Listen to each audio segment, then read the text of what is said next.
உடச்சி ஊற்றின முட்டை குழம்பு செய்யலாமா? அதுவும் மசாலாலாம் வறுத்து அரைச்சி செய்யும்போது அதோட டேஸ்ட்டே ரொம்ப நல்லாயிருக்கும்.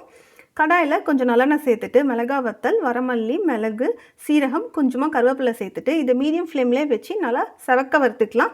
இப்போ இது நல்லா ஆறட்டும். ஒரு மிக்ஸி ஜாரில் கொஞ்சமாக தேங்காய் சேர்த்துட்டு நம்ம வறுத்ததையும் சேர்த்துட்டு இது கூட 4 பல் பூண்டு, 10 சின்ன வெங்காயம் சேர்த்துட்டு இதை நல்லா அரைச்சி எடுத்துக்கலாம். இப்போது கடாயில் நல்லெண்ணெய் சேர்த்துட்டு கடுகு, வெந்தயம், கருவேப்பிலை சேர்த்து தாளிச்சிட்டு நம்ம அரைச்சி வச்சுருந்த மசாலாவையும் இதில் சேர்த்து கொஞ்சம் மஞ்சத்தூள் சேர்த்துட்டு இந்த எண்ணெயில் இதை நல்லா வதக்கிடலாம். ஒரு தக்காளியை கட் பண்ணி சேர்த்துருக்கேன். தக்காளியை அரைச்சி கூட சேர்த்துக்கலாம். சேர்த்துட்டு சின்ன நெல்லிக்காய் சைஸ் புளி கரைச்சி சேர்த்துக்கலாம். தேவையான அளவுக்கு தண்ணி, உப்பு சேர்த்துட்டு முருங்கைக்காய் இருந்துச்சுன்னா ஒரு முருங்கைக்காய் கட் பண்ணி சேர்த்துட்டு மூடி போட்டு ஒரு 10 நிமிஷம் இதை மீடியம் ஃப்ளேம்லேயே கொதிக்கட்டும். லாஸ்ட்டில் கொஞ்சமாக வெல்லம் சேர்த்து நல்லா மிக்ஸ் பண்ணி விட்டுடலாம்.